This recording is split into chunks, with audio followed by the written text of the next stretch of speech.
So the background of this talk is that I gave this talk about neurology of language and evolution of language at one of the forums here in Islamabad. It's called the Black Hole. Uh, and they have many series, but I gave this talk to the Science Club. And today I'm just going to present the summary of whatever I talked there because that video received uh, many likes from all over the world, and I was surprised that how come a person like me who's not even a researcher should be viewed and commented this much. Anyway, I will just present a quick summary of what I talked. So basically, I'm just going to look at language, how it is processed, and how it is processed in the brain. So let's begin. Normally, when we talk about language, we talk about the politics, and we talk about varieties of different languages that are available to us in the world. So mostly we talk about its social and political. But if we try to study it as scientists, we can actually study language at various levels.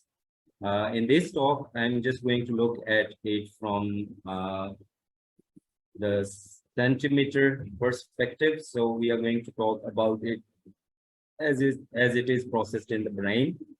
So we are not going to look at the actual behavior that we often present while we speak or understand language. So instead of talking about its aesthetics or its politics or its socio-political aspect, we are going to talk about it as how neurons and how brain in general processes it. And that means we are not going to touch language even at the smaller scale, like nanometer, micrometer, or millimeter, because we are not even going to look at it at this level. I'm sorry. I have a sore throat, and because of that, there might be a little disturbance. But anyway, so I'm not going to talk about the genetics of language, what kind of proteins are involved, and how genes are responsible. So we are not going to look at this smaller scale, neither we are going to look at the larger scale. Instead, we are going to just look at the neuronal activity or the brain. And why I am highlighting this is because normally we are not aware of this level, and that's why we have so many different ideas about language that would be strange to us when we will look at it at this particular level. So while I'm talking, if you have any questions, you can share it in the chat box, and I'll see towards the end, I will try to cover most of those questions. Anyway, let's look at the developmental stages of language first. And now, as linguists, we are often trained that these are the different stages, how language is developed among human beings. So at birth, a child can cry, and even before birth, it is suggested that even during the embryonic stages, the child can recognize the sound of its mother. But proper, I think, language starts when the baby cries, because crying suggests the development of the vocal organs that later are used for speech. Then during the 6 weeks, baby starts making cooing sounds. It's like the first vowel sounds like e, u. And then around 6 months, baby starts making babbling sounds, which is like uh, learning the first consonant sounds like b or p, etc. And then around 8 months, uh, baby starts making intonation patterns. And it's interesting because normally we think that intonation patterns are difficult to learn and they start much later. But interestingly, without learning any words, babies can actually uh, learn how the sound can be, how the rise and fall of sound can generate different kinds of meanings. And baby can actually communicate different emotions through these intonation patterns that are sometimes uh, generic, not language specific, but sometimes some of these intonation patterns are actually specific to the language that we speak. For example, in English, when we ask a question, we have a rising intonation pattern. So we say, are you there? So this, if you just don't look at the words themselves and just look at the intonation pattern, even then you can understand that this is a question. So the baby can actually make different intonation patterns, and that is the beginning of understanding speech. In terms of brain, since probably you already know that our right hemisphere of the brain processes intonation, music, and so although most of the speech functions, they are processed in the left hemisphere of our brain, but this intonation or musicality of language, rather, I should say, it is processed by the right hemisphere of the brain, and it starts much earlier before the child can even speak any words. And this is interesting because it's like saying that without lyrics, someone can follow the tunes, right? Uh, okay, the next stage is around 1 year. We are just talking about averages here, right? So around 1 year, baby can start producing one-word utterances. And these one-word utterances are usually repetitive sounds like Baba, Nana, Chacha. And that's one reason why most of the relative names for the babies, they are like these repetitive sounds. Then around 18 months, kids can normally produce 2 words. They still can't construct the sentences, but these phrases are like telegrams. And around 2 years, kids can use the inflectional words like जिसे हम उर्दू में गर्दाने कहते हैं, right? So different forms of verbs and how inflections can be used to make different words. Then kids start learning the structures in order to make negative sentences and interrogative sentences. That is somewhere after 2.25 years. And then rare and complex constructions, complex sentences, they can often be produced at the age of 5 years. And then what we call the mature speech, I think it finishes around 10 years.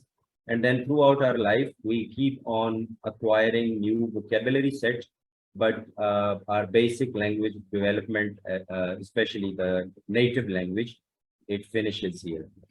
So this was a quick recap.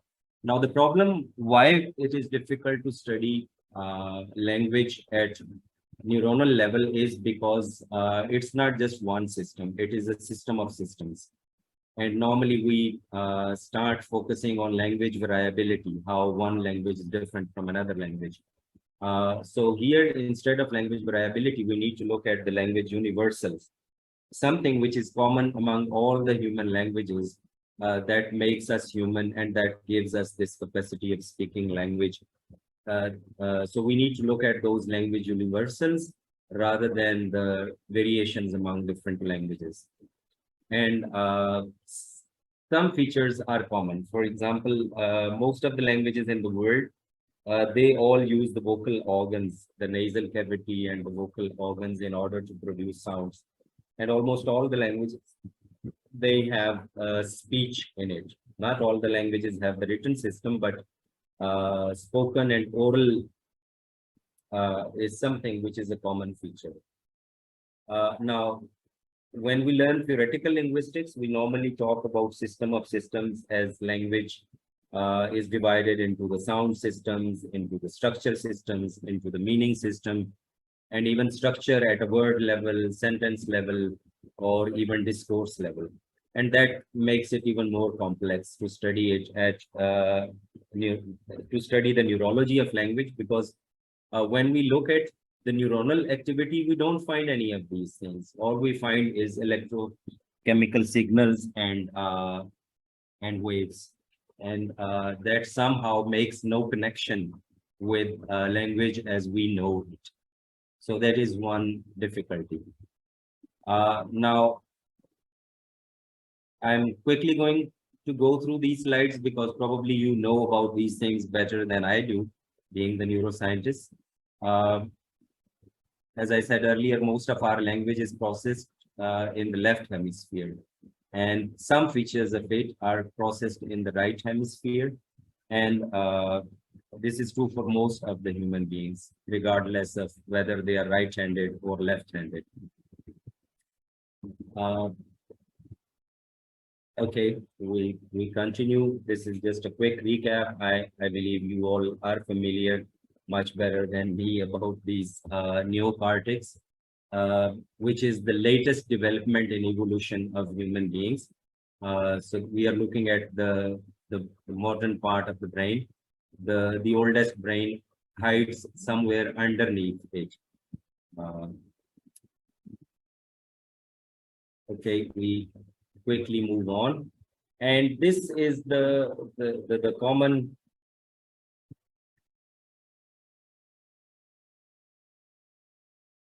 this is the common model that we often look at when we talk about neurology of language. This is called Wernicke-Geschwind model, and this is the traditional one, but it didn't really help me. At least it didn't really help me in understanding language. Now, this was a naive or simplified version of dividing language into two parts, like the productive part and the receptive part. So when we speak the language, we use the productive part, and when we hear it and process it and then understand it, that's the auditory part. Okay, I believe some of you are sitting here are the neurosurgeons, so probably you are aware of these areas very well, and you have labeled them for various aphasias, and maybe removed some of the areas from here for surgical reasons and found out its impact on language. So research has given us some insight into which areas, brain areas, are responsible for producing language. It's this area here, which is called Broca's area, right in front of the this motor cortex and in the frontal lobe. This area is responsible for planning. Before we even speak, we plan how the muscles of our tongue, of our jaws, of our larynx, and they will coordinate with each other in order to produce a particular kind of sound. So this in anticipation, before we even speak, whatever concept we have in our mind, we prepare our like muscles that are involved in the motor activity of actually generating this sound. So if this area somehow is damaged, uh, we say that the patient is said to have the production aphasia. So he can still understand language quite well, but he is unable uh, to produce the sound that is required for it. Similarly, this area is really very important, which is called Wernicke's area, and these names are named after the people who actually discovered them for the first time. Wernicke's area is responsible for understanding and receiving the auditory uh, input. And if anything goes wrong with this area, uh, either they won't hear the sound, or if they do, they won't be able to understand it. That means they won't be able to understand the speech or the speech sounds that they receive. They won't be able to connect them with any concepts that are already stored in their brain. Um, so these two areas were already known, and now we also know about this arcuate fasciculus. These are like uh, it's like the nodes. These two are connected. These are bands that connect these two areas with each other. And if somehow these bands are damaged, then the link between the two is lost, and this is called conduction aphasia. Uh, so, uh, what you observe among patients is that they can speak out the sounds, they can hear the sounds, but they cannot repeat what they have just heard, because they have lost the connection between the sound they heard and the sound they are going to produce. So this is called the conduction aphasia, and this is something which I think has been known for quite many decades now. So I don't think you will think anything new here. Of course, these other areas are also involved in language. When we think about the written language, and when we think about Braille, the blind people, when they read through by sensing through their fingertips, that data is actually sent to the primary visual cortex. And we don't have time, so I will just skip that part and move on to the next slide, because I'm just going to give you a summary, quick summary. But if you have any questions, of course, you can always drop. So people tried to understand language in much deeper ways. So they thought that there must be something much deeper than simply looking at the neocortex, and how these large networks are formed, and how signals actually link cortical and subcortical regions. And for that, we need to look at the maybe the deeper columns that connect these cortical regions with the subcortical regions. These are called the cortical columns. And I'm just highlighting this one size of a pinhead, and inside it you find like 3,000 cells, or like 100 million connections or synapses between these two, blue and red, which as you often call them, excitatory and inhibitory neurons. So at the size of just one cubic millimeter, or one size of a pinhead, you have these 100 million synapses, and neuronal signals are passing through these bands. And these bands can, it will be easier for us to understand if we look at the model, a simpler model like this. So each dot here is represented, each neuron is represented with a dot. And normally this cortical column is divided into these layers, layer 1 to layer 6. And within these layers, different signals are received from the subcortical regions, and then they are transmitted either upwards to the cortical region or backwards to the subcortical region. And this model is linked with its function. Let me look at the, no, before we look at the function, I'm just going to show you a quick video about another function of brain, that is the semantic area of language, which is how meanings are connected with each other, how words are connected with each other. Because normally when we think of language, we normally think of the words and how they are associated with meaning. So we'll come back to this figure once again, but before that, or maybe I should skip the video for later. We can look at this model, which is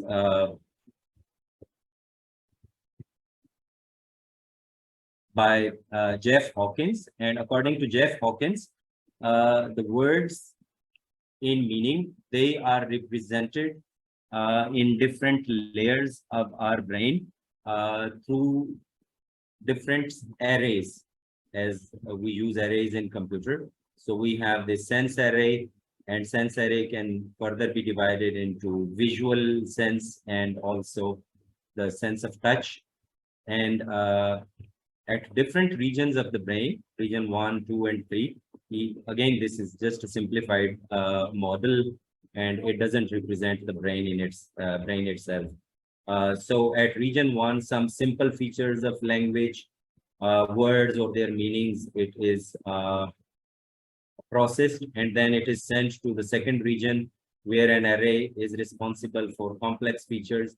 And finally, it is sent to another region where we recognize the objects that we see.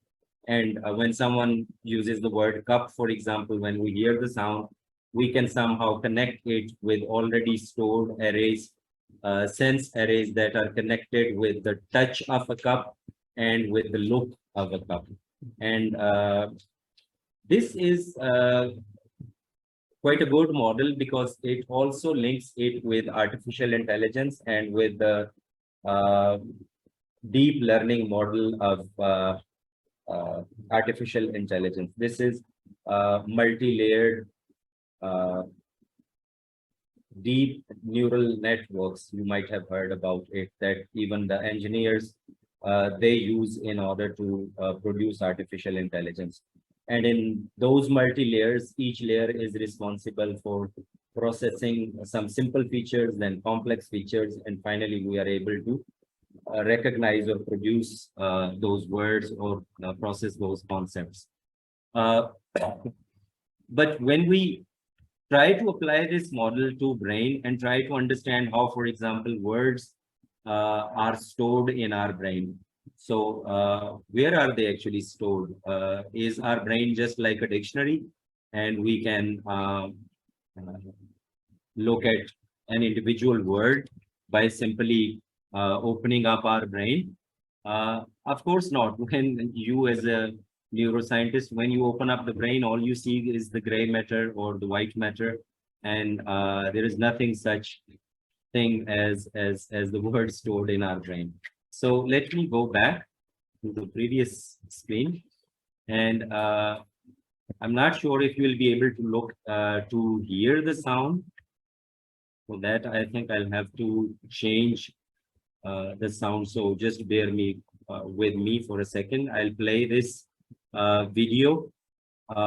This video is, by the way, from Nature website, and it is downloadable. It is easily available.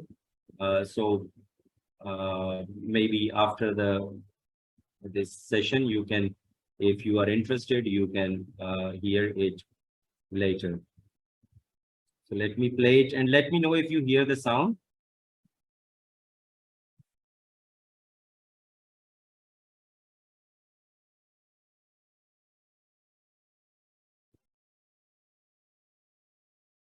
So can you hear the sound of the video? No, sir. No, sir. Okay. No, I also received the chat. Only 15 minutes are left, so we'll have to hurry. Okay, we can. I can summarize this video as well because otherwise it will take much longer. So one word, for example, top, it is stored in various regions of the brain, so it is all distributed system. And it's very difficult to understand exactly which word is associated with which part of the brain. So instead of looking for individual words, we need to look at the underlying system that is responsible for it. So that is the quickest summary which was possible. So let me move on. And I'm going to skip this part as well, and even this one, because I think you are aware how the sound waves actually travel through our ears and they convert into the signals. So I'm going to skip this. These are certain neuron types. We were looking at this pyramidal neuron types in the cortical region that are mostly responsible for this processing. And here is a simple model of neuron. Uh, I think just a quick recap, these dendrites receive the inputs and here the processing takes place and then signal is, it passes through this axon and this signal travels in the form of these spikes. Now, these spikes is like a digital signal because this is all or none phenomena.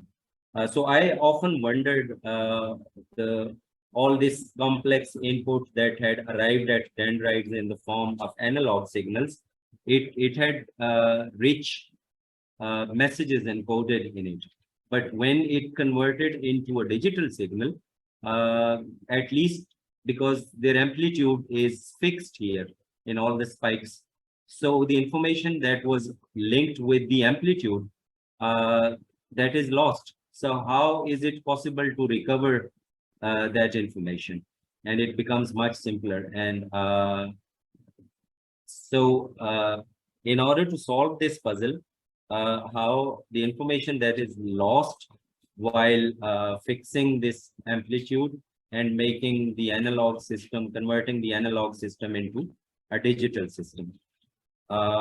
We can look at the synapse as well, which once again is an analog system. And here there are various players that are involved here. You know quite well, better than I do, how these neurotransmitters, they convert these electrical signals into the chemical signals and how they are received as an analog system once again by the dendrite of the next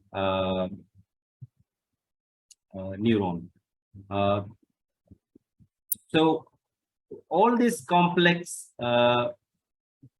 nature, which actually involves learning and plasticity, because these synapses, they keep on forming and their strengths and weaknesses can be adjusted, which can be modulated.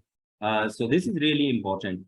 But the question that I asked earlier, when we transmit this analog system into a digital system, convert it, most of the information is lost.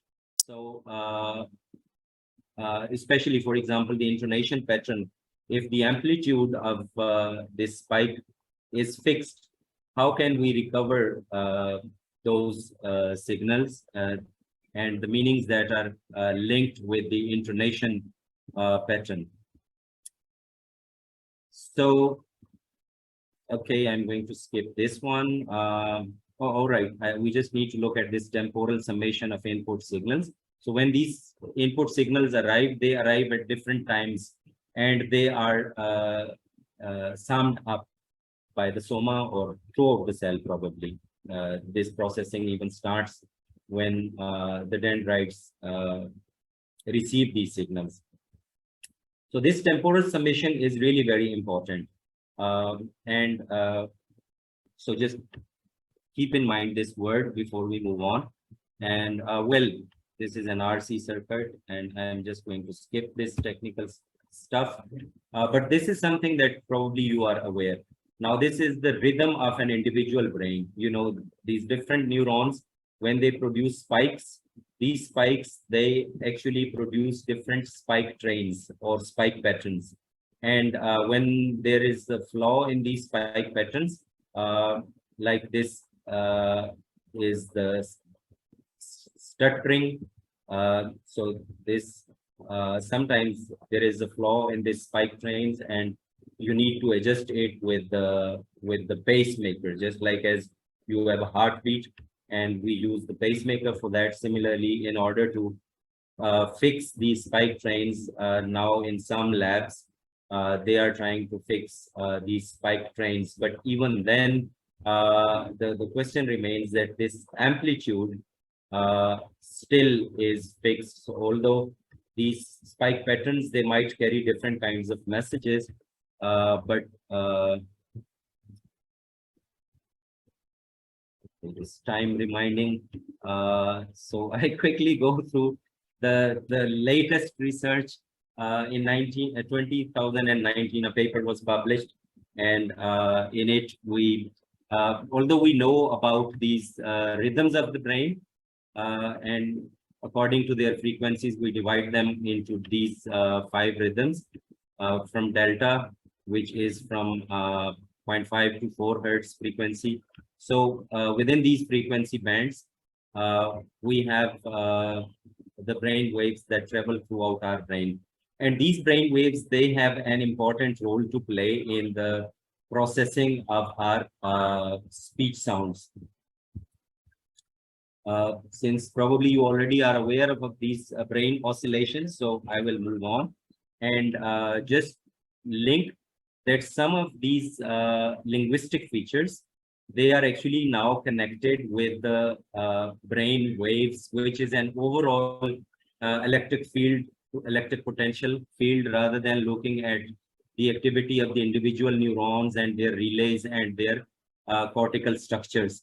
Now we find that even these brain waves, they couple with the individual neuronal processing, and they produce this complex behavior, which is called the language. So this is the new model. If you just look at the screen, and you will find that those areas are still there, those Wernicke's area and Broca's area. But these alpha and gamma interactions, posterior and frontal waves, when they travel, they actually, this potential field impacts the local networks. So in simple language, I would say that when we process language, we use 2 processings, parallel processings at the same time. We have a top to bottom approach, and we have bottom to top approach. Like, for example, when I read a novel, I am trying to construct the meaning by reading individual words and then by connecting the sounds, I'm trying to understand the individual words, then sentences, and then from sentences, I'm trying to understand the paragraph and then the whole discourse. But at the same time, I am using my knowledge about the overall novel and my worldview, and bringing it down. So I'm going from specific to general, and I'm also going from general to specific, and these 2 processes are working at the same time. So maybe this these oscillatory movements, they are like global features that inform the local processing, which is done at the individual neuronal level or their networks. So if you are interested, you can go through this complete essay, which was published in Frontier, and this is also available for free. I don't think I have done service, but just to sum up, it's very difficult to understand how language is processed, because language itself is a system of systems. It's very complex. And in order to understand language, we don't just simply look at simple neuronal activities or synapses, or even between their networks. It's like we need to understand in the light of the oscillatory movement or the brain rhythms. These brain rhythms actually work like the carrier waves, and they help integrate the otherwise disintegrated signals that are produced in various parts of the brain, and somehow uh, now this new research in brain sciences helps us understand how various features of language can actually be processed uh, through these oscillatory movements of the brain. And of course, this is something which is probably known to you as neurosurgeons, because sometimes some part of the brain, when you remove it, and normally the function that is associated, function of language that is associated with that particular part is it is lost for some time, but because of the neuroplasticity and also because of these neural rhythms, some other part of the brain, it starts acting as a replacement. And that's probably because of uh, the the coordination between these separated brain regions and networks, because of the oscillatory movements of the rhythmic movement of the brain. And I would name in particular one particular communication system, and that is called phase modulation. You know, in radio, when we send the waves, we use either amplitude modulation, or we use frequency modulation. That's what we call AM and PM. But I'm talking about AM or FM. I'm talking about phase modulation, which is PM.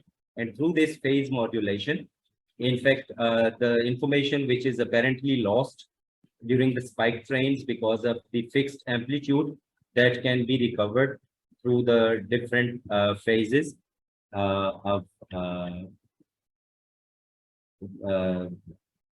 through the phase modulation. So this is a quick summary of course, within this short time, it was not possible for me, but during your questions, I think we will further elaborate it. Thank you.